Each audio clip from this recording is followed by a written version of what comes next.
Hi friends, మీరు పైన చూస్తున్నారు కదా, ఇది వాల్ స్టిక్కర్ అనమాట.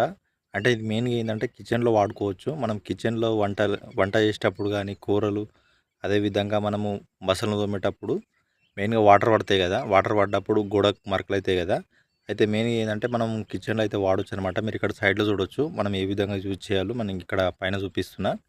అదేవిధంగా ఇంకోటి ఏంటంటే ఈ వాల్ స్టిక్కర్ వల్ల మనం కిచెన్లో వంటలు చేసేటప్పుడు కానీ, ఏదైనా వంటకు సంబంధించి నూనెలు కానీ, అదేవిధంగా కూరలు కానీ, అదేవిధంగా అన్నం పొంగినప్పుడు కానీ, గంజి కానీ అవి ఇవి చిత్తుతాయి కదా గోడకు. అలా గోడకు చిత్తకుండా మనము ఇప్పుడు మీరు ఇక్కడ చూడొచ్చు వాల్ స్టిక్కర్స్ అని వస్తున్నాయి కదా. ఈ వాల్ స్టిక్కర్స్ అయితే గోడకైతే అతికించుకోవచ్చు అనమాట. ఎప్పుడైతే కూరలు కానీ అవన్నీ శుభ్రం చేయడానికి ఎవరికైతే వీలు కాదో అలాంటి వాళ్ళు డైరెక్ట్గా ఆ స్టిక్కర్ని అయితే తీసేసి మళ్ళీ వేరే స్టిక్కర్ అయితే తీసుకోవచ్చు అనమాట. ఈ విధంగా మీరు 3 రోజులకు ఒకసారి లేకుంటే 4 రోజులకు ఒకసారి అయితే మార్చుకుంటే మీ కిచెన్ మీ కిచెన్ రూమ్ అనేది క్లీన్గా ఉంటుంది. అదేవిధంగా నీట్గా కూడా ఉంటుంది అనమాట. ఇంకో విషయం ఏంటంటే ఇది ఈ స్టిక్కర్ అనేది మీరు డైరెక్ట్ గోడలకైతే వాడుకోవచ్చు అనమాట. కిచెన్లోనే కాకుండా మీరు మామూలుగా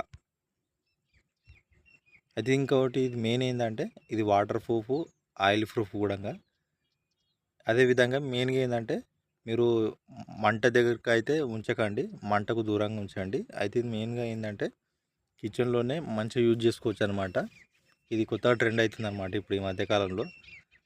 అదేవిధంగా ఏంటంటే మీరు ఇక్కడ పైన చూడవచ్చు అనమాట. ఈ స్టిక్కర్స్ అనేది ఏ విధంగా ఓపెన్ చేయాలి, ఏ విధంగా పేస్ట్ చేయాలో మీకు ఇక్కడ సైడ్కి అయితే చూపిస్తున్నాను. అయితే మెయిన్గా ఏంటంటే ఇది ఫోన్ కేసు కూడా వాడుకోవచ్చు, బట్ మనకి ఇది అవసరం లేదు. అదేవిధంగా ఇంకోటి ఏంటంటే మీరు ఎక్కడెక్కడైతే గోడలపైన వాటర్ పడుతున్నాయో అక్కడక్కడైతే ఇదైతే పేస్ట్ చేసుకోవచ్చు అనమాట. ఇంకోటి ఏంటిదంటే మనం కిటికీల దగ్గర కూడా ఇది వాడుకోవచ్చు అనమాట. అంటే వానాకాలంలో వాన నీరు కిటికీల నుంచి బయటకు వస్తుంటుంది కదా ఒక్కొక్కసారి, ఎక్కడెక్కడైతే లీకేజ్ అవుతుందో అక్కడక్కడైతే ఈ ఈ స్టిక్కర్ అయితే అక్కడ పేస్ట్ చేశారనుకోండి, పేస్ట్ చేస్తే అక్కడ నుంచి అయితే వాటర్ కూడా రావన్నమాట. ఇది వాటర్ ప్రూఫ్, ఆయిల్ ప్రూఫ్ అనమాట. కాకపోతే మంటకు మాత్రం జర దూరంగా ఉంచాలన్నమాట. అది మంట తగిలితే ఇది పాడయ్యే అవకాశం అయితే ఉంటుంది, కాలిపోయే అవకాశం ఉంటుంది. కాబట్టి జర జాగ్రత్తగా అయితే వాడుకోవాలన్నమాట. అది మీరు గుర్తుంచుకోండి. ఇంకో విషయం ఏంటంటే ఇది మనకు 150 రూపాయల నుంచి 1000 రూపాయల వరకు అయితే ఉందన్నమాట. అంటే దీన్ని మనం పెట్టే పైసను బట్టి క్వాలిటీ అయితే ఆ విధంగా అయితే ఉంటుందన్నమాట. మీరు 150 రూపాయలు పెడితే ఏ విధంగా వస్తుంది, 1000 రూపాయలు పెడితే ఏ విధంగా వస్తుంది అది మీకు తెలుసు, బాగా తెలుసు. అందుకోసమే మీరు ప్రైస్ పెట్టేదాన్ని బట్టి ఈ క్వాలిటీ అనేది మారుతుంటుంది అనమాట. అది గుర్తుంచుకోండి. హాయ్ ఫ్రెండ్స్, మీరు పైన చూస్తున్నారు కదా, ఇది వాల్ స్టిక్కర్ అనమాట.